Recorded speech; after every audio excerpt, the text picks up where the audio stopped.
Seringkali kita menjumpai pada bunda-bunda yang baru saja melahirkan, resah, gelisah, galau. Duh, gimana ya Bu Bidan, ASIku belum keluar. Nanti gimana, bayi saya cukup enggak ya ASInya? Ada beberapa tanda-tanda bayi cukup ASI ya Bun. Kita simak videonya.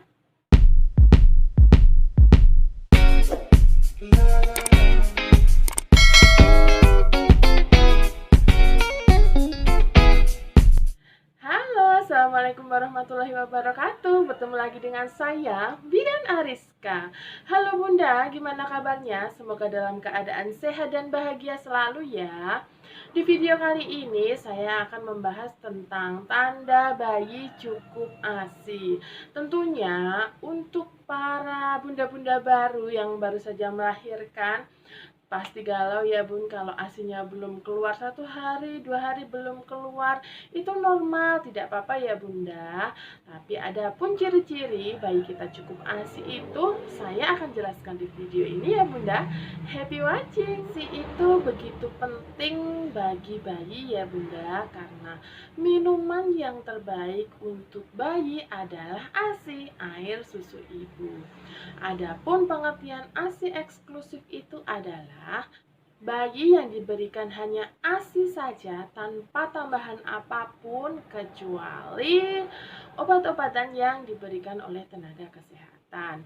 Kan nggak semua di daerah di Indonesia gunakan injeksi untuk vaksin polio ya Bunda, jadi masih ada yang ditetes tuh. Nah itu nggak apa-apa, itu masih golong ASI eksklusif, tidak boleh ditambahi air putih atau susu formula. Bunda-bunda tidak perlu khawatir jika hari pertama Bunda menyusui ASI Bunda belum keluar, karena ukuran lambung bayi pada 1 hari setelah lahir itu baru sebesar kelereng. Nah seiring berjalannya waktu nanti akan bertambah besar dan sesuai perkembangannya.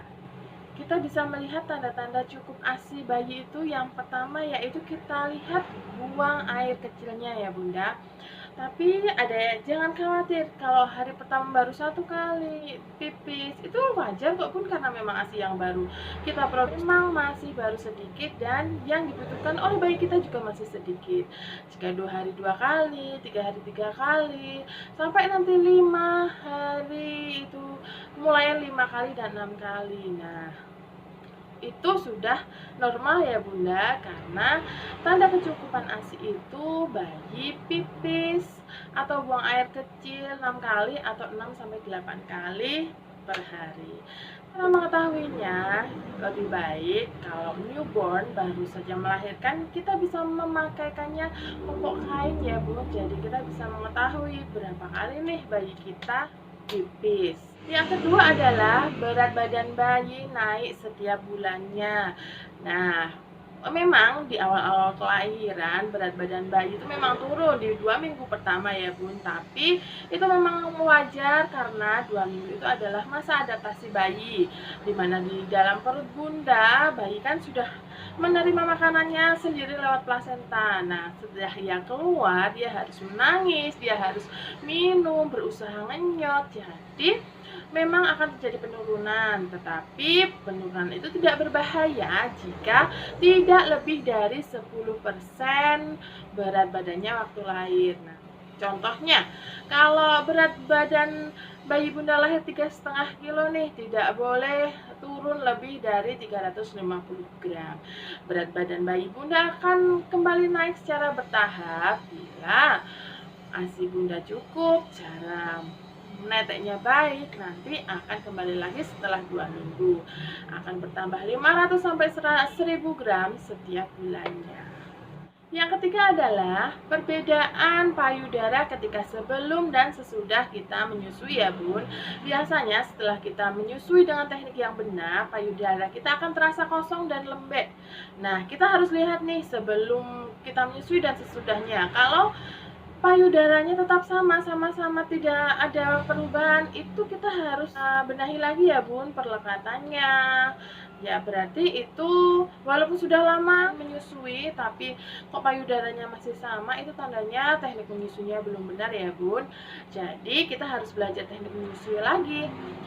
Yang harus dilakukan yaitu dagu bayi kita menempel pada payudara. Bawah air lola yang hitam itu harus masuk semua ke dalam mulut, bibirnya seperti ini. Terus mengenyat, tidak ada suara kecapan. Kalau itu tandanya masih belum benar ya bun, harus diperbaiki lagi. Yang keempat, bayi tidur nyenyak dan moodnya lebih terjaga, moodnya lebih riang, ceria setelah menetes. Bayi bisa tidur karena ia sudah kenyang setelah disusui oleh bunda. Jadi ataupun kita bisa melihat kalau putra kita setelah disusui terus kita ajak main, lebih ceria, lebih berenergik untuk beraktivitas, tandanya itu ASINya cukup ya bunda. Jadi misalnya setelah kita susui walaupun itu 30 menit atau 1 jam tapi masih tetap rewel, berarti itu tandanya ASINya belum tercukupi ya bun. Yang terakhir atau yang kelima, kita lihat BAB-nya ya bun, buang air besar. Normal jika bayi usia 1-2 hari itu BAB-nya masih warna hitam atau kehijauan, itu adalah mekonium. Mekonium itu memang dikeluarkan bayi setelah lahir 1-2 hari, tapi ketika nanti ASINya sudah cukup, BAB itu akan berubah menjadi kuning lembek atau berwarna kuning cerah seperti itu tandanya bayi cukup ASI. Minimal bayi BAB 1 kali sehari. Tapi untuk bayi ASI walaupun 2 hari 3 hari tidak BAB itu tidak masalah bunda, karena ASI itu mudah sekali diserap oleh tubuh. Jadi jika semuanya terserap oleh tubuh memang tidak ada yang dikeluarkan atau dikeluarkan lewat BAB. Tapi jika bayi sudah lebih dari 2 minggu tidak BAB, langsung periksakan ke dokter ya bunda. Demikian video dari saya, semoga membantu kegalauan bunda di rumah. Misalnya kok sekiranya bunda merasa ASINya kurang, bunda bisa memakan makanan yang bergizi dengan gizi yang seimbang, meminum booster ASI, hindari stres, karena support dan dukungan dari orang-orang terdekat. Bunda juga bisa melakukan pijat oksitosin atau pijat laktasi ya bunda, bisa di bidan-bidan terdekat ataupun konsul ke dokter spesialis anak atau dokter spesialis laktasi. Selamat mengasihi ya bunda, semoga bayi dan bunda sehat selalu, happy selalu dan bahagia tentunya. Kita ketemu di video-video yang selanjutnya ya bunda. Kita happy and healthy. Assalamualaikum warahmatullahi wabarakatuh. Bye bye.